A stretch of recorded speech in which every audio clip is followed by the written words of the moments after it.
Happy November, everyone. The October stats are in for Edmonton's real estate market, and it's overall a very good news story.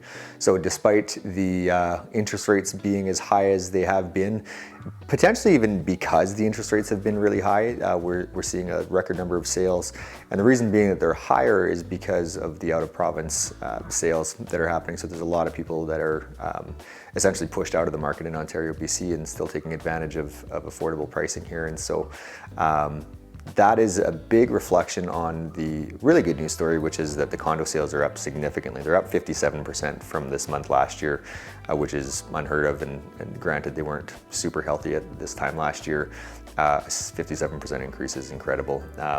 Even actually, so all across the board, generally the low-rise condos are selling really well, which hasn't been the story for quite some time. If you've been following me, you're aware of that. And but even the $1 million plus, so we have a record number of $1 million plus sales this year. While it's not a huge number, it's 10.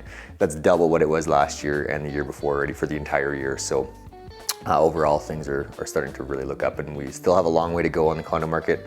But the general market is doing exceptionally well as well. We're sitting at 3.5 months of inventory, which is a seller's market. If any buyers out there that have been looking for single family homes have seen that the good ones are, you got to jump on them, and they're selling quickly because there's just not a lot of selection.